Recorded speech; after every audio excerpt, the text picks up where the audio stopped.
Hello, welcome back to my channel. আমি শর্মিষ্ঠা, তোমরা দেখছো শর্মিষ্ঠাস লাইফস্টাইল চ্যানেল। আর আজকে আমরা যেখানে গেছি সেখানকার অভিজ্ঞতা তোমাদের সাথে শেয়ার করব। যদিও আজকের ভিডিওটা পুরোটাই খাওয়া দাওয়া নিয়ে, কিন্তু খাওয়া দাওয়ার বিষয়ে কি অভিজ্ঞতা হয়েছে সেটাই আমরা বলতে চলেছি। এখন আমরা একটা ইউটিউবে ভিডিও দেখেছিলাম, যে ফুড ব্লগ ভিডিও। সেখানে ফুচকা খুব ভালো, কাঁচরাপাড়ার দুটো ব্রিজের মাঝখানে একটা ফুচকা পাওয়া যায়, যে ফুচকাগুলোর ভ্যারাইটি প্রচুর রয়েছে, অনেক কিছু আছে। তো সেখানে ফুচকা খেতে গিয়ে যা অভিজ্ঞতা হয়েছে সেটাই তোমাদের সাথে বলছি। প্রথমে আমরা নিয়েছিলাম পিৎজা ফুচকা। পিৎজা ফুচকা ছিল পাঁচটার দাম ছিল 60 টাকা। তো অনেক কায়দা করে অনেক কিছু করছিল। একটা ফুচকা রেডি করতে কত যে সময় লাগিয়ে দিয়েছে। আমরা আধ ঘন্টা থেকে 45 মিনিট দাঁড়িয়েছিলাম, কিন্তু খুব যে দোকানে ভিড় ছিল তাও না। তারা জিনিসই খুঁজে পাচ্ছে না কোনটা কখন দেবে। এই করতে করতে এতটা টাইম লাগিয়ে দিয়েছে। আমি জানি না এখানে একটা মেয়ে বিক্রি করে, যদিও সেই মেয়েটা হয়তো ছিল না, তার জন্য হয়েছে কি না বলতে পারবো না। কিন্তু ফুচকার টেস্ট একদম ভালো না, তোমাদের আমি বলে দিচ্ছি। তবে একটা কি, ফুচকাগুলো বেশ সাইজে একটু বড় ছিল, নর্মাল যে ফুচকা হয় তার থেকে সাইজে বড় ছিল, এই যা ডিফারেন্স। কিন্তু এই 5খানা পিৎজা ফুচকার 60 টাকা যে দাম নিয়েছে, একদম টাকা পুরো জলে গেছে। বিচ্ছিরি থেকে বিচ্ছিরি, যতটা বাজে বলা যায় সেটার থেকেও বাজে। আমি জানি না এই ধরনের ব্লগাররা কেন এরকম ধরনের ভিডিও বানিয়ে এদের ভাইরাল করছে। অ্যাকচুয়ালি যে যাবে সে একবারই যাবে, সেকেন্ড টাইম যাবে না এই ফুচকাটা খেতে। তো এই ফুচকা খেয়ে মুড একদম অফ হয়ে গেছিলো। একদম ন্যাতা ফুচকা ছিল, পুরো মনে হচ্ছিল নরম তুলতুল করছে।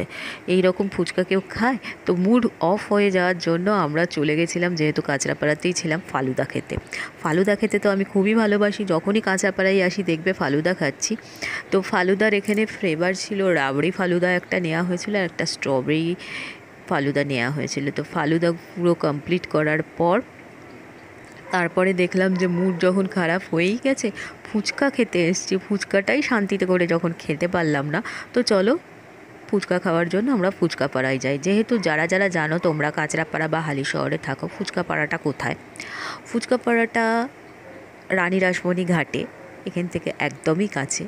আর ওই ফুচকা পাড়াতে ফুচকা আমরা এর আগেও খেয়েছি, ভিডিও করেছিলাম। তো চলো ফুচকা খেতে চলে যাই। চলে এসেছি রানী রাসমণি ঘাটের ফুচকা পাড়াতে। এখানে 10 টাকায় 10টা ফুচকা দিচ্ছে। এর আগে খেয়েছিলাম 15টা দিয়েছিল, 12টা দিয়েছিল। তো এখন যাই হোক, সব কিছুরই দাম বেড়েছে, সেই হিসাবে 10 টাকায় 10টা ফুচকা।